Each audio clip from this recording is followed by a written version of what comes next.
सभापति मैं थोड़ा धन्यवाद करना चाहना है कि तुसी अज मैनू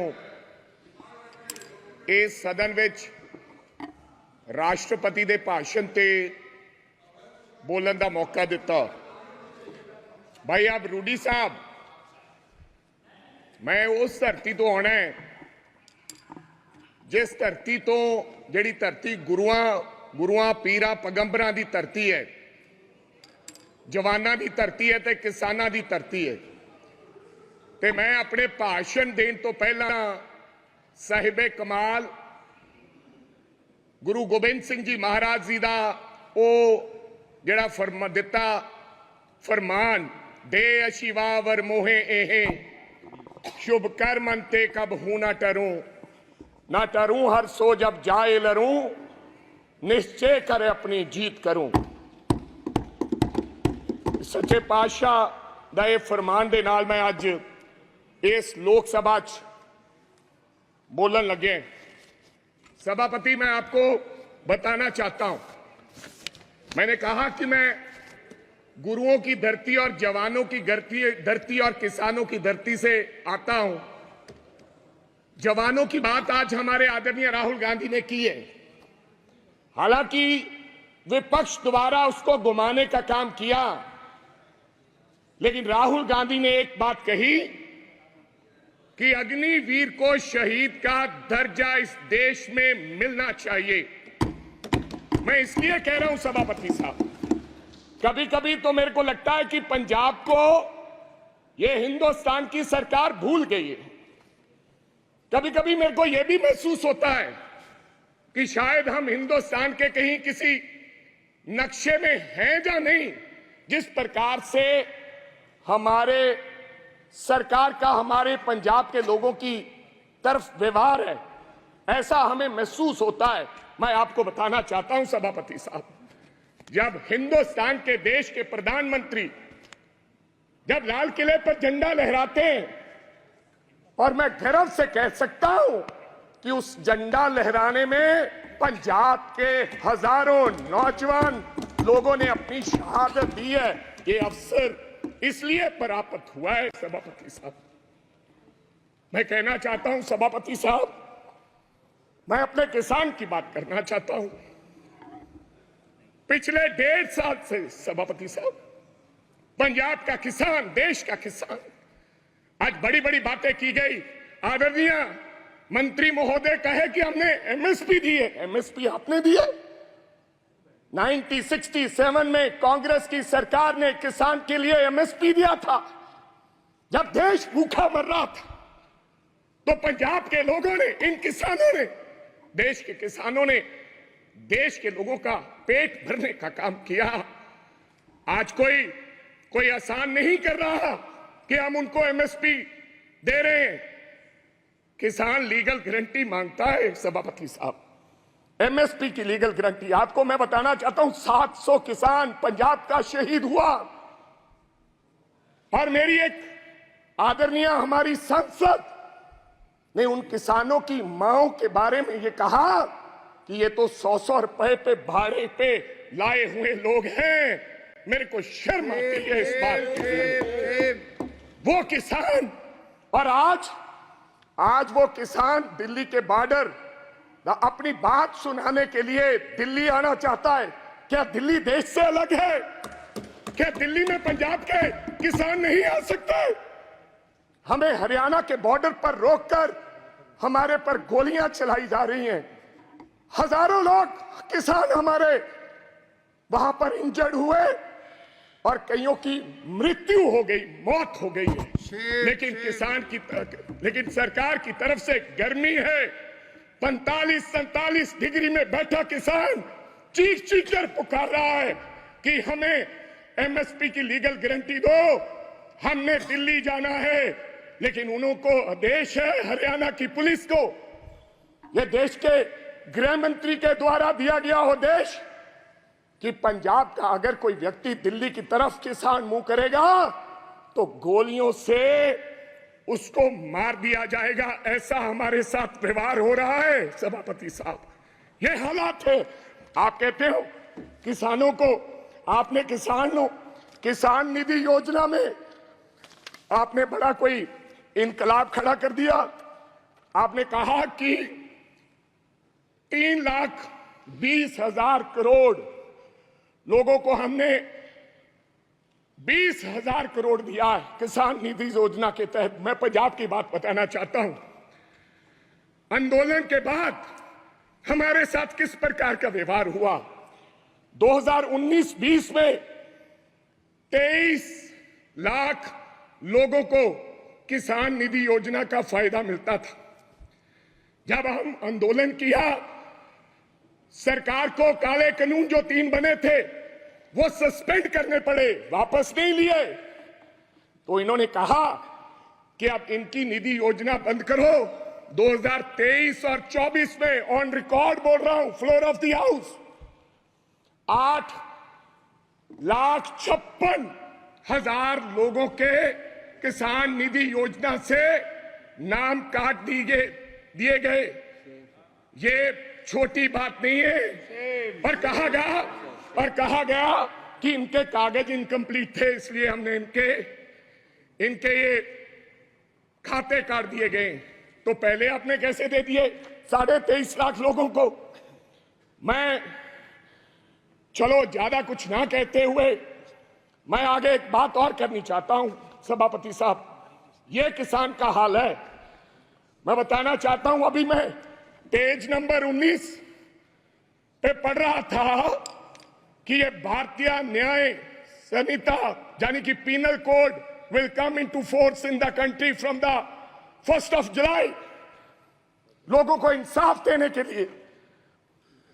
और देश के गृह मंत्री ने लॉ एंड ऑर्डर की बात कही कि पंजाब में लॉ एंड ऑर्डर की स्थिति ठीक नहीं है। आज से 4-5 महीने पहले मैं आपको ये कहना चाहता हूं, आप लोगों को जस्टिस देने के लिए ये लॉ लेकर आ रहे हैं। आप कभी पाकिस्तान की बात करते हैं, कभी चाइना की बात करते हैं, कभी कुछ और कहते हैं, लेकिन मैं आज इस सदन में एक बात कहनी चाहता हूं। सभापति साहब, हमारा एक साथी था, उसका नाम था सिद्धू मूसेवाला, एक कलाकार था। दुनिया में उसका नाम था, चाहे तमिलनाडु हो, चाहे महाराष्ट्र हो, चाहे केरला हो, चाहे न्यूयॉर्क हो, उसके गाने पर दुनिया झूम उठती थी।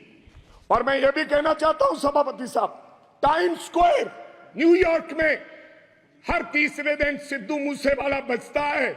बिलबोर्ड दुनिया के 100 गाने, उनमें से सिद्धू मूसेवाला हर रोज पहले, दूसरे, तीसरे नंबर पे वो व्यक्ति रहता है। उसके साथ हुआ क्या, मैं आज इस सदन को जानकारी और बताना चाहता हूं आपके माध्यम से। क्या हुआ 28 साल के नौजवान के साथ। हम नेशनल सिक्योरिटी की बात करते हैं, आप कहते हैं हिंदुस्तान में परिंदा भी पर नहीं मार सकता। आप ये कहते हैं कि हम हैं, चिंता मत कीजिए। लेकिन क्या हुआ, नौजवान 28 साल के नौजवान को गोलियों से मार कर 10 गोलियां मारकर दिन दहाड़े मार दिया गया। और मारा किसने? सभापति साहब, बहुत से लोग मारे जाते हैं, मारा किसने? एक तिहाड़ जेल में बैठा एक गैंगस्टर जिसका नाम लॉरेंस बिश्नोई है, उसने मारकर कहा, जेल से इंटरव्यू दिया और कहा मैंने मारा है। अभी तो सिद्धू मूसेवाला मारा है, अभी इसके बाप को भी मरना होगा। जेल से इंटरव्यू दिया। आप नेशनल सिक्योरिटी की बात करते हैं, कब इंसाफ मिलेगा सिद्धू मूसेवाला को? क्या होगा 28 साल का नौजवान जिसकी मां के एक बेटा था, एक, और बिना शादी के ब्याह में हमारे सर पर सेरे बांधे जाते हैं। सेराबंदी होती है, आपके भी होती है। डेड बॉडी पड़ी, डेड बॉडी पर मेरी उस मां ने, सिद्धू मूसेवाले की मां ने फिर सेरा लेकर आए और अपने बेटे के लाश पर सर पर सेरा बांध के उसकी बधाई दी है। ये हालात हैं। आप देश के गृह मंत्री हैं, इंसाफ दिलाएं और जेलों में बैठे ऐसे गैंगस्टर को आप निकाल के उस परिवार को इंसाफ दें। लास्ट बात सर, 1 मिनट में खत्म करूंगा। आप सभापति साहब, मैं ये इसमें लिखा है पेज नंबर 4, पॉइंट नंबर 5, क्या लिखा है? Now my government is striving to make India the third largest economy in the world. कैसे बनेगा साहब? मैं सब उस शहर से आता हूं, लुधियाना से, जो हिंदुस्तान का कभी कभी ईस्ट मैनचेस्टर कहा जाता है, जिसको आज क्या हालात हो गए इंडस्ट्री के, डाइंग इंडस्ट्री है सर, वहां पर साइकिल इंडस्ट्री है। लोग छोड़ के कारोबार धंधा बंद करके अब चले जा रहे हैं लुधियाना छोड़ के। ये हालात कर दिए। मैं एक छोटी सी उदाहरण देना चाहता हूं। 10 साल में हमें इस सरकार ने कुछ नहीं दिया। अगर दिया है हिंदुस्तान की सरकार ने लुधियाना को, सबसे बड़ा शहर है पंजाब का, तो कोई खड़ा होकर व्यक्ति बता दे कि हमने ये दिया है। मैं क्या कहना चाहता हूं कि एक साइकिल इंडस्ट्री है साहब, या तो चाइना में साइकिल बनता है, या पंजाब में साइकिल बनता है। चाइना में साइकिल की प्रोडक्शन क्या है, आप हैरान हो जाओगे। आप मेक इन इंडिया की बात करते हो, 28 से 30 करोड़ एक साल की चाइना प्रोडक्शन करता है, एक साल की 28 से 30 करोड़। लेकिन लुधियाना क्या प्रोडक्शन करता है? 2.5 करोड़। क्यों? वजह क्या है? हमारा साइकिल 3500 रुपए का शुरुआत में बिकता है, लेकिन चाइना का साइकिल $300 से शुरू होकर 2 लाख में बिकता है।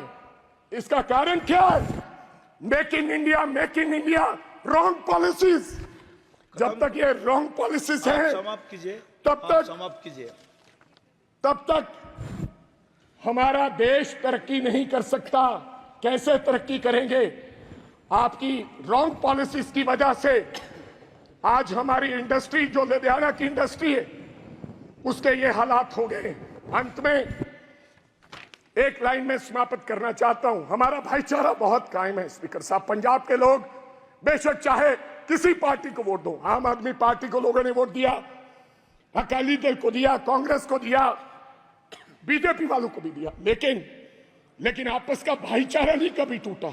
इस बार पहली बार राम जी के नाम पर, भगवान राम के नाम पर, भगवान हमारे भी हैं इनके, और भगवान ने बता दिया अयोध्या से ये संदेश दिया पूरे देश भर में कि राम भगवान बीजेपी के नहीं है। उन्होंने ये संदेश दिया। लास्ट एक सेकंड पहले बोल रहे हैं, बोलो तो सभापति साहब, मैं एक नारे के साथ अपनी बात खत्म करूंगा। बस एक लाइन में खत्म कीजिए सर। एक सेकंड, हमारा भाईचारा कायम रहे।